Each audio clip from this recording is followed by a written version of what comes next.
ได้ก็กទៀតហើយសមរភូមិប្រទេសមីយ៉ាន់ម៉ានិងប្រទេសថៃបាទមីយ៉ាន់ម៉ាដឹកនាំដោយប្រធានាធិបតីថ្មីលោកមីនអងឡាងបានលាងហើយលាងទៅកាន់ពួកកងទ័ពការ៉េន KNU ក៏ប៉ុន្តែប៉ះពាល់ទៅដល់ព្រំដែនប្រទេសថៃស្រុកម៉ែសតខេត្តតាកំពង់តែបញ្ជូនសញ្ញាអាសន្នជាបន្ទាន់ទៅកាន់យោធាថៃនៅក្នុងការត្រៀមលក្ខណៈទប់ទល់ស្ថានភាពដោយសារតែមីយ៉ាន់ម៉ាប្រើប្រាស់យន្តហោះចម្បាំងទម្លាក់គ្រាប់បែកដ្រូននានាកំទេចពួកការ៉េនដល់ពេលយើងអាគ្រាប់ទាំងអស់នោះវាផ្លោងត្រូវទៅកាន់ប្រជាពលរដ្ឋរបស់ថៃពួកចៅថៃនេះគឺជាដំណឹងថ្មីនិងជម្រាបចែកជូនប្រិយមិត្តទាំងអស់គ្នានាថ្ងៃទី20មេសា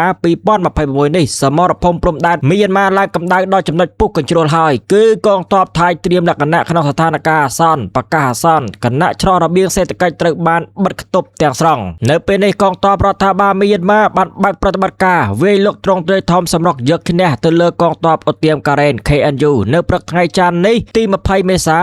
2026យុទ្ធសាស្ត្រវាយសង្គ្រោះតាមបែបមេឃរលំដីរលាយត្រូវបានប្រើប្រាស់គ្រប់ទម្រង់ចាប់តាំងពីការទម្លាក់គ្រាប់បែកតាមអាកាសដោយយន្តហោះចម្បាំងការវាយប្រហារដោយដ្រូនអត្តឃាតរហូតទៅដល់ការបាញ់ស្រោចដោយអាវុធធនធ្ងន់ទៅលើលេនដ្ឋាននិងមូលដ្ឋានទ័ពរបស់ការ៉េនបណ្ដាលឲ្យមានការបាត់បង់ជីវិតយ៉ាងរង្គាលគោលដៅយុទ្ធសាស្ត្ររបស់ក្រុងណៃពីដោគឺការវាយបំបែកភូមិមីនឡាប៉ានក្នុងរដ្ឋការ៉េនដែលស្ថិតនៅចំពីមុខស្រុកម៉ែសតខេត្តតារបស់ប្រទេសថៃឲ្យខានតែបានមុនរដូវវស្សាចូលមកដល់ដើម្បីក្តាប់ឧត្តមភាពយោធានៅតាមខ្សែបន្ទាត់ព្រំដែនដែលកំពុងតែរង្គោះរង្គើអញ្ចឹងទេបានជាលោកសៀស័កភុងកេតកែវក្រុងនឹងបំពេញដំណើរទស្សនកិច្ចទៅកាន់ប្រទេសមីយ៉ាន់ម៉ានាសប្តាហ៍ក្រោយនេះហើយបាទប្រហែលជាចរចារឿងអីមួយពាក់ព័ន្ធទៅនឹងព្រំដែនកុំឲ្យប៉ះពាល់ទៅដល់ប្រជាពលរដ្ឋបាទខាងប្រទេសថៃអញ្ចឹងណាអ្វីដែលកាន់តែគួរព្រួយបារម្ភនិងជាចំណុចរបត់នយោបាយដ៏តានតឹងជាទីបំផុតនោះគឺការសម្រេចចិត្តបិទច្រកព្រំដែនសេដ្ឋកិច្ចដ៏សំខាន់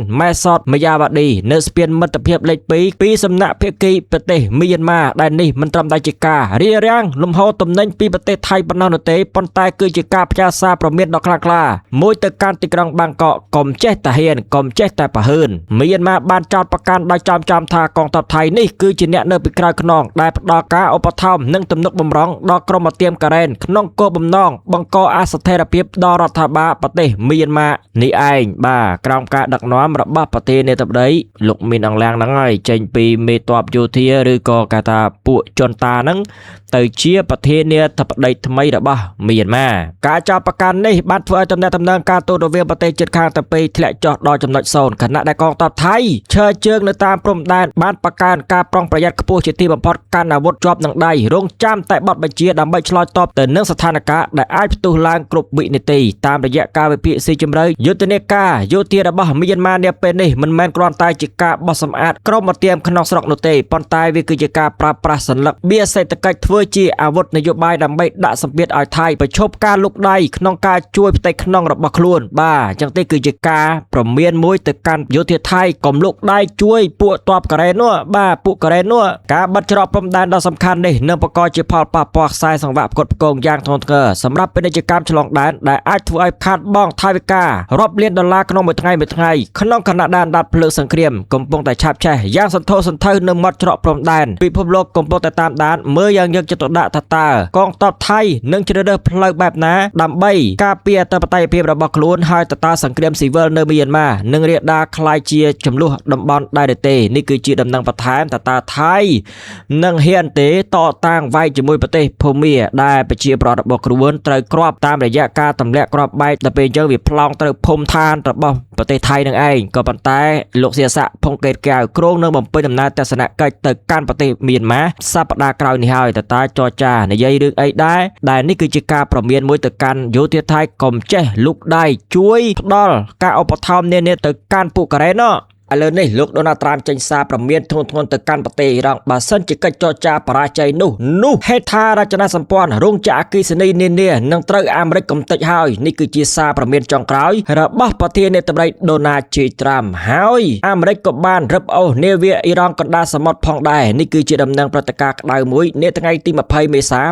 2026ប្រិយមិត្តជាទីមេត្រីពិភពលោកកំពុងតាមដានយ៉ាងយកចិត្តទុកដាក់ជាទីបំផុតចំពោះស្ថានភាពនៅច្រកសមុទ្រហោមម៉ោះបន្ទាប់ពីប្រធានាធិបតី ដូណាល់ត្រាំបានប្រកាសជាផ្លូវការនៅប្រតិបត្តិការយោធាដ៏តក់ស្លុតមួយដោយកងទ័ពជើងទឹកអាមេរិកបានបើកការវាយប្រហារនិងរឹបអូសយកនាវាដឹកទំនិញរបស់អ៊ីរ៉ង់មួយគ្រឿងដែលព្យាយាមលួចឆ្លងកាត់ការបិទផ្លូវសមុទ្ររបស់អាមេរិកបាទក៏ប៉ុន្តែទឹកដីអាមេរិកមែននៅក្បែរនោះបានទៅជាថាគេលួចឆ្លងកាត់ណាប្រិមិត្តលោកត្រាំបានបញ្ជាក់យ៉ាងម៉ឺងម៉ាត់ថាបច្ចុប្បន្ននាវានោះស្ថិតក្រោមការគ្រប់គ្រងទាំងស្រុងរបស់អាមេរិកហើយក្រុមអ្នកបច្ចេកទេសកំពុងធ្វើការត្រួតពិនិត្យលើទំនិញនៅលើនាវាយ៉ាងល្អិតល្អន់ដែលសកម្មភាពនេះត្រូវបានគេមើលឃើញថាជាការបំផាក់មុខយោធារបស់ប្រទេសអ៊ីរ៉ង់ចំតែម្ដងបាទខណៈដែលសារព្រមានចុងក្រោយរបស់លោកដូណាល់ត្រាំលើកឡើងថា No more Mr. Nice Guy បាទ No more លែងមានទៀតហើយលែងធ្វើទង្វើល្អទៀតហើយចំពោះប្រទេសអ៊ីរ៉ង់ជាដើមណារួមជាមួយនឹងការកម្រិតកំទេចរោងចក្រអគ្គិសនីស្ពានគ្រប់ទីកន្លែងរបស់ប្រទេសអ៊ីរ៉ង់គឺជាការព្រមានពីសង្គ្រាមសរុបបាទគេថាត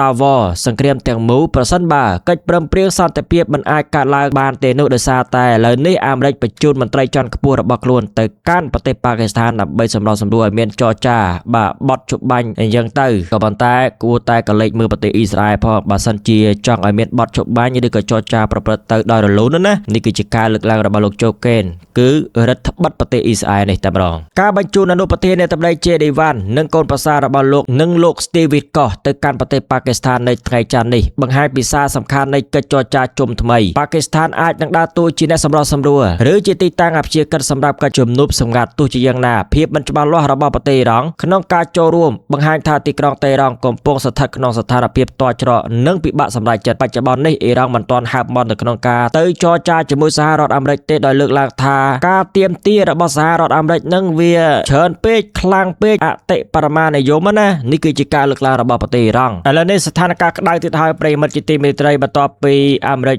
បានចាប់នាវាដឹកទំនិញរបស់អ៊ីរ៉ង់អនុប្រធាននៃតំណែងទី1របស់អ៊ីរ៉ង់បានថ្លែងថាបើគ្មានប្រេងឲ្យយើងលក់ក៏គ្មានការនាំចេញសម្រាប់តាណាដែរបើអញអត់ហែងក៏អត់ដែរមានន័យអញ្ចឹងណាអ៊ីរ៉ង់នឹងមិនស្ទាក់ស្ទើរក្នុងការបកកការឈឺចាប់សេដ្ឋកិច្ចពិភពលោកនោះទេបើសិនជានាំចេញប្រេងរបស់ខ្លួនត្រូវបានរារាំងពីសំណាក់សហរដ្ឋអាមេរិកដោយសារតែឥឡូវនេះនាវាដឹកទំនិញរបស់ខ្លួនត្រូវបានអាមេរិកខាត់ខាំងហើយដោយគំរាមថាច្រកសមុទ្រហមម៉ោះអាចនឹងត្រូវបានបិទទាំងស្រុងដែលនឹងប៉ះពាល់ទៅដល់ការនាំចេញប្រេងពិភពលោកយ៉ាងធ្ងន់ធ្ងរកម្ពុជាក៏ប៉ះពាល់ដែរប្រិមិត្តបើសិនជាបិទមែននោះហេតុតានតឹងបានកើតឡើងដល់ចំណុចផ្ទុះអាវុធជាថ្មីអ៊ីរ៉ង់ចាត់ទុកសកម្មភាពយោធារបស់សត្រូវថាជាអំពើចោរសមុទ្របច្ចុប្បន្នមានកប៉ាល់រាប់រយគ្រឿងឯណោះជាប់គាំងមិនអាចឆ្លងកាត់ច្រកនេះបាននោះទេលោកដូណាល់ត្រាំឯណោះបានគម្រាមកំហែងវាយប្រហារបំផ្លិចបំផ្លាញទាំងស្រុងហេដ្ឋារចនាសម្ព័ន្ធស៊ីវិលរបស់អ៊ីរ៉ង់រោងចក្រថាមពលនិងស្ពានសំខាន់បើសិនជាអ៊ីរ៉ង់មិនព្រមចុះកិច្ចព្រមព្រៀងទេនោះឥឡូវនេះអាមេរិកបញ្ជូនលោក JD Vance អនុប្រធាននៃតំណែងទៅកាន់ប្រទេសប៉ាគីស្ថានដើម្បីចរចា